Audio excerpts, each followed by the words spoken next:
issued a guidance note saying that a material uncertainty clause was to be inserted into all valuations. And what that really does in layman's terms is it means that the surveyor is telling you what the property was worth pre-COVID, using the comparable information on other sold properties from pre-COVID, and then kind of saying that's what it would have been worth before the crisis hit. However, the lockdown and the pandemic may have an impact on property values, so you got to make your own mind up on what number ultimately you want to lend on, because property values might go down in the future. So it's basically, it was a get out of jail free card for surveyors, in my view. You can argue to what extent it really protects them, because I guess if a lender was trying to kind of sue them later on for whatever reason, it might be a kind of difficult argument to make in court, because you've still given the lender a number, you've still kind of produced a valuation report, you've still taken a fee. So it's probably a little bit debatable as to whether it really is a true get out of jail free card or not. But it certainly probably gave surveyors a lot of comfort that their job was very clear, and their job was value the property based on the evidence, and the evidence was pre-COVID. What's changed is that as we come out of lockdown, and particularly a couple of months ago now when the estate agents started going back to work, I think me included, but a lot of us have been surprised by just how buoyant the market's been. So there's actually been a lot of transactional activity. Now, I suspect that most of that transactional activity is deals that were agreed before COVID, but we don't know. The auction rooms certainly feel busy, and stuff seems to be going for quite high prices, really, from what I've seen anecdotally. But basically, there's now a clump of transactions that have happened after lockdown. So what Rick's is saying is there's enough evidence out there now. You don't need a material uncertainty clause. You can base your valuations on what's happening in the market right now. And Daryl, this is from Monday this week, Monday the 22nd, I think, of July, something like that, 20th? Yeah, whatever it was, 24th today, so 19th maybe, Monday 20th, 19th. Yeah. So if you instructed your valuation before that date, expect the material uncertainty clause to still be in it. So this will only apply to things instructed after Monday this week. So we've had a number of valuation reports come back this week, and they've all got the material uncertainty clause in them because they were instructed last week or before. So we don't really know what the impact is until kind of the next couple of weeks, really, as valuations start flowing through. Are you tempted as a lender to ask them to redo the survey? Absolutely not. So from our perspective, as a kind of private lender, it's all about assessing the risk on a deal. So for us, it doesn't really matter whether the uncertainty clause is in there or not, because we'll have our own opinion on the market, we'll have our own opinion on the property, and we don't blindly follow valuations. So, we're alive to the fact that there is a risk that an incoming recession could have a detrimental impact on property values. But not every area will be the same. Not every property type will be the same. Not every borrower behaves the same. Not every borrower has the same kind of financial strength in the background to ride these things out. So for us, we make a risk decision based on the deal in front of us. So it doesn't make too much difference. But I think for some of the bigger banks and the bigger mortgage lenders, where they don't make sort of bespoke deal by deal decisions like that, and they don't have the same kind of relationship with their clients and their brokers, I think for those guys where it's more lending's more a paper exercise, not having that in there will be quite a big comfort for them, because it did make a lot of those lenders nervous. So I think the big banks and the big sort of buy-to-let lenders and stuff like that, they'll see this as very welcome news. So Daryl, one thing we were discussing just going before air was you may see valuers down valuing properties going forward. Do you think that's already happened this week, or way too early to say? No, seen absolutely no evidence of it yet, but I do think there's a risk, because if you sort of take the get out of jail free card away, then it makes that valuation arguably a lot more difficult. Because I think this myself. We do our own kind of due diligence on deals, and I kind of think about this quite a lot. It's fairly easy to figure out what something was worth in the market before COVID, within a reasonable kind of degree of kind of leeway either way.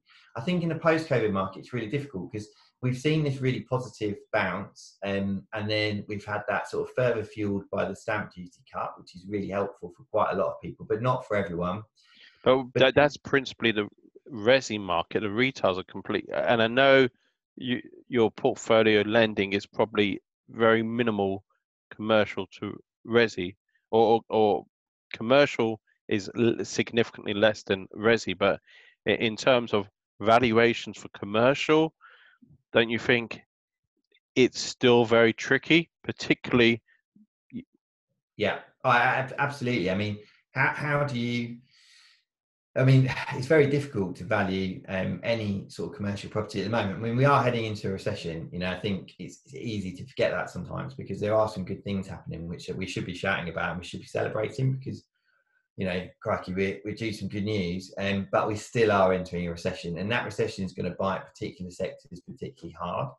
So, for example, I mean, we're doing a deal at the moment where part of the security package is some land we're planning for a hotel. And, you know, we still haven't got the valuation report back, but that's been really difficult for the surveyors to value, because who knows what hotel demand is going to look like kind of next year and the year after. But then on the flip side, there's another deal I was looking at yesterday that had a retail element to it. But the retail element was effectively a kind of convenience store. So I kind of look at that and think, all right, you know, it's a convenience store, it's in there on a lease. Am I worried about the future of that property with that tenant? Not really. I can't really see a world where we don't need some sort of convenience stores out there. And actually, a lot of the big threats to them, which were kind of Tesco opening up next door and stuff like that, have waned and gone away. So commercial is extremely property by property, sector by sector. There'll be winners and losers in all parts. And the hard task is just kind of picking out where the winners and where the losers are. And ultimately, that's sort of what we're doing as lenders. The surveyor's job is just to kind of look at the size of the property, the yields in the area, and come up with a value, which is probably arguably a bit easier, to be honest. It's then what you do with that value afterwards, because you don't know where it's going to go tomorrow. So, Daryl, I did promise it would be a short video, but for me, it's fascination. It's a key turning point, and I have to admit, it's not something which has been discussed sufficiently, I would say, in my experience this week. I've only heard it on one call about this material. I have to get the definition right, or wording right. Material uncertainty clause, MUC. Right. Look, you're going to be joining us on Monday morning. I know we've got Richard Thorpe from China. That's the mural behind me of a falcon. So that's why I've got that on the back. So Richard's going to join us as well. Paul Pinder. So it's the bite-size session, rather than having a panel or presentation where we've got the updates, but they're 5 minutes each. Yourself on the lending, Paul Pinder on legal from Ronald Fletcher Baker, and Richard Thorpe, really delighted, ex-international rugby star, head of rugby for Chino as well, and you know, great to have Richard on board. So, look, what are you looking forward to on Monday morning?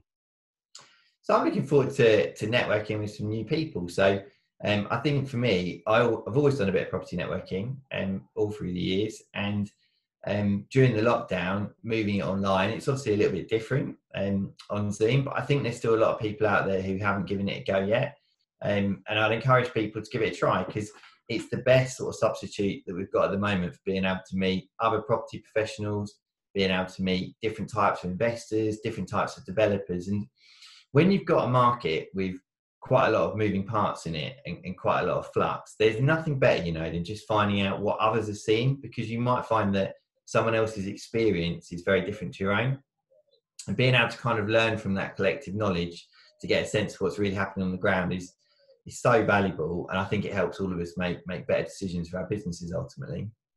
So to say, it's this coming Monday morning, Monday the 27th of July, 9:30. It's a 45-minute session, so welcome from Aaron Yohara.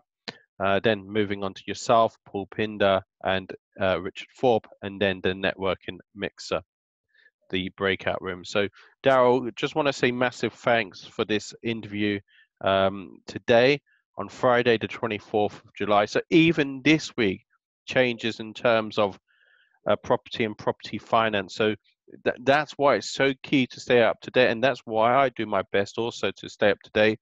I know people do it in different ways. I know you're big into reading, where I'm big on listening and listening to some of the UK's top experts, whether that's yourself or whether that's other people I listen to as well. So I'm always open to being on fantastic events. So feel free if there's a fantastic event to invite me to.